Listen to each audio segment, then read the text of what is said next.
السلام علیکم ورحمۃ اللہ وبرکاتہ۔ میں اطہر غازی آپ تمام احباب کا آپ کے اپنے ہی یوٹیوب چینل ایک غازی آن لائن پر بہت بہت خیر مقدم کرتا ہوں اور ویلکم کہتا ہوں۔ امید ہے کہ آپ تمام احباب خیریت سے ہوں گے۔ دوستو، آج کے اس ویڈیو میں ہم بات کریں گے احمد جمال پاشا صاحب کی حیات و خدمات پر، اور ساتھ ہی ساتھ انہی کا ایک انشائیہ ہے۔ اس انشائیے کا عنوان ہے آپ کو ہجرت۔ تو ہجرت کے عنوان پر ان کا جو انشائیہ ہے اس میں کیا لکھا ہے، انہوں نے کس چیز کو بیان کیا ہے اور ہجرت کس چیز کا نام ہے، ان کو ہم پیش کریں گے۔ آپ سے درخواست ہے کہ آپ ہمارے ساتھ آخر تک بنے رہیے۔ بہر کیف، آئیے، احمد جمال پاشا 1929 میں الہ آباد کے محلہ خلد آباد میں پیدا ہوئے۔ ان کے والد کا نام شجاعت حسین ہے اور دادا کا نام نجف علی تھا۔ شجاعت حسین کی 2 شادیاں ہوئی تھیں۔ احمد جمال پاشا دوسری بیوی سروری خاتون کے وطن سے تھے۔ ان کے والد کا نام شجاعت حسین اور دادا کا نام نجف علی تھا۔ شجاعت حسین کی 2 شادیاں ہوئی تھیں۔ احمد جمال پاشا دوسری بیوی سروری خاتون کے وطن سے تھے۔ شجاعت حسین 1940 عیسوی میں الہ آباد سے لکھنؤ چلے آئے اور امین آباد کے کچا احاطہ میں انہوں نے اپنا مکان خریدا جس کا نام سروری منزل رکھا۔ احمد جمال پاشا نے 1950 میں کوئنس ہائی اسکول لکھنؤ سے میٹرک اور 1953 میں کرسچین کالج سے انٹرمیڈیٹ اور 1956 میں لکھنؤ یونیورسٹی سے بی اے اور 1958 میں علی گڑھ مسلم یونیورسٹی سے ایم اے کیا۔ 1957 میں انہوں نے سر سید ہال میگزین اسکالر کا پیروڈی نمبر نکالا۔ اسی سال جھلک بک ڈپو علی گڑھ نے ان کی کتاب مجاز کے لطیفے شائع کی۔ یہ ان کی مختصر یہ ہوئی بات کہ ان کا پیدائش 1929 میں ہوئی اور یہ الہ آباد کے ایک محلہ ہے خلد آباد، تو وہاں پیدا ہوئے تھے۔ ان کے والد کا نام شجاعت حسین ہے اور شجاعت حسین صاحب کی 2 شادی ہوئی تھی، تو ان کی جو پیدائش ہے وہ ان کی دوسری بیوی سروری خاتون جو ہے ان کے وطن سے تھے۔ بہر کیف، پھر انہوں نے کیا کیا، 1950 میں کوئنس ہائی اسکول لکھنؤ سے میٹرک کیا، پھر اس کے بعد جو ہے کرسچین کالج سے انٹر کیا، اس کے بعد جو ہے لکھنؤ یونیورسٹی سے بی اے اور علی گڑھ مسلم یونیورسٹی سے ایم اے کیے۔ پھر اس کے بعد انہوں نے علی گڑھ آنے کے بعد دیکھیے اب کیا کیے، پھر علی گڑھ سے ایم اے کرنے کے بعد یہ لکھنؤ واپس آ گئے اور ماہ نامہ اودھ پنج کا اجرا کیا۔ اودھ پنج کا اجرا کیا۔ 1961 میں روز نامہ قومی آواز کے شعبہ ادارت میں شامل ہوئے، جس سے جولائی 1976 تک وابستہ رہے۔ احمد جمال پاشا 2 مرتبہ ازدواجی رشتے سے بندھے۔ ازدواجی رشتہ یعنی شادی کی ہے، ازدواجی معنی شادی کی نہیں، شادی 2 مرتبہ انہوں نے شادی کی۔ پہلی بیوی سے علیحدگی کے بعد، پہلی بیوی سے طلاق ہو جانے یا علیحدگی جدائی ہو جانے کے بعد 1966 میں ان کی دوسری شادی سرور جہاں سے ہوئی، جو بعد میں سرور جہاں کے نام سے مشہور ہوئی۔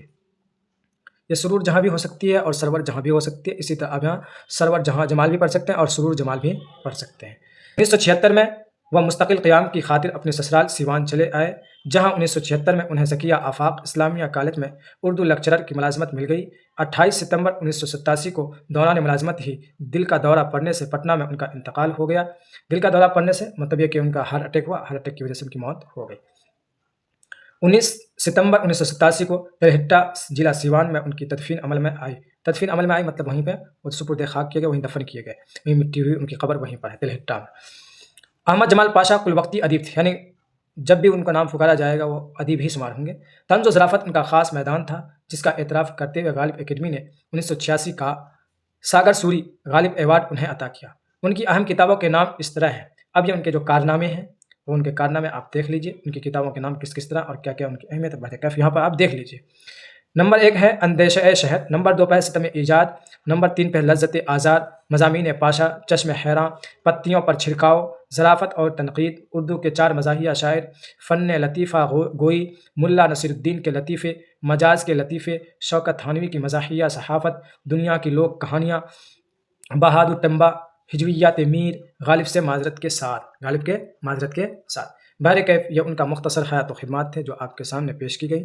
آپ سے درخواست ہے کہ آپ اس کو دیکھیے، سنیے، اور اس میں سے ایگزام والی جو پوائنٹ ہے، جیسے کہ ان کی تاریخ پیدائش ہے اور ان کا جو وفات ہے 19 ستمبر 1987 کو وفات ہوئے، کس مرض کی وجہ سے وفات ہوئی، دل کا دورہ پڑنے کی وجہ سے۔ انہوں نے کیا کیا کام کیے، تو انہوں نے کیا اودھ پنج کا اجرا کیا ہے، اور اسی طریقے سے جو ہے انہوں نے ادارت کی ہے شعبہ اردو میں، جو روزنامہ قومی آواز نکلتے تھے ان کی بھی شعبہ اردو میں ادارت فرمائی۔ بہر کیف اس طرح کے ان کے کارنامے ہیں، اور ان کے والد کا نام شجاعت حسین تھا، اس کی بیوی کا نام جو دوسری والی بیوی تھی سرور جہاں یا سرور جہاں ان کا نام تھا۔ بہر کیف ان کی والدہ کا نام جو ہے سروری خاتون ہے، سروری خاتون۔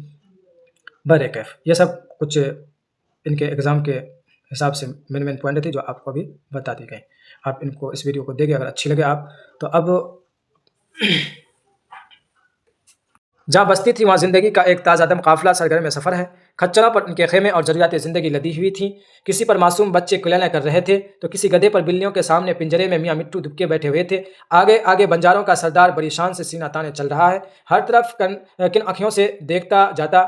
لڑکیوں، عورتوں اور لڑکوں کے پیچھے بنجاروں کی صفیں ہیں. ہر ایک کے ہاتھ میں کچھ نہ کچھ ضرور ہے. کسی کے ہاتھ میں گائے کی رسی تو کسی کے ہاتھ میں بکری کی ڈوری کا سرا.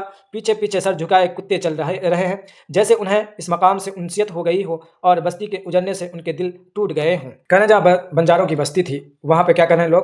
اب جانے کے لیے وہاں سے کوچ کرنے لے، سرگرم میں سفر ہے، یعنی سفر ہونے جانے کے لیے تیار ہیں. سفر کہتے ہیں جیسے دوسری جگہ جانے کو، تو کیا ایک جگہ سے دوسری جانے کے لیے تیار ہیں، اسی کو ہجرت بھی بولتے ہیں.